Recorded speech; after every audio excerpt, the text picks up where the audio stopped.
I started Microsoft, I didn't think of it as all that risky. I mean, I was so excited about what we were doing. It's true I could have gone bankrupt, but you know, I had a set of skills that were highly employable, and in fact my parents were still willing to let me go back to Harvard and finish my education if I wanted to. And so then I got this incredibly conservative approach that I wanted to have enough money in the bank to pay a year's worth of payroll, even if we didn't get any payments coming in.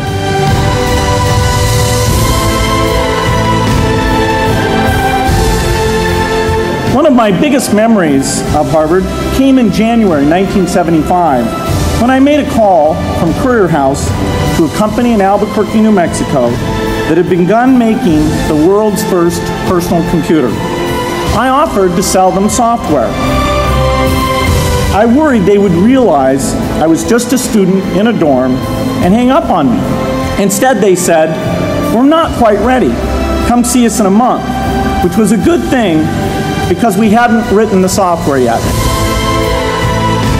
From that moment, I worked day and night on the extra credit project that marked the end of my college education and the beginning of a remarkable journey with Microsoft. If you're going to start a company, it takes so much energy that it better overcome your feeling of risk. I don't think that you necessarily, if you're going to start a company, should do it at the start of your career. I think there's a lot to be said for working for a company, learning how they do things.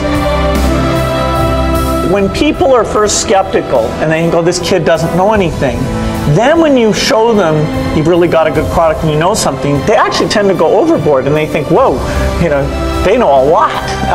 Let's really do an incredible amount with these people." So our youth, at least in this country, was a huge asset for us once we reached a certain threshold.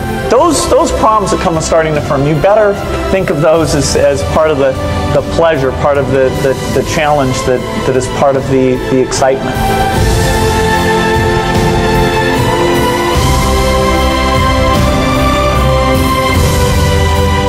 You can't just keep doing the same old thing you were doing before. You have to take your skills and attack the new frontiers. In the business of technology, you have to think about what are you missing? What is the research or customer feedback that you should be paying more attention to? And how do you keep that pace of innovation very, very high? How do you make sure you're hiring the very best people? And that kind of focus has helped drive us forward through all the milestones the company has had. You've got to enjoy what you do every day.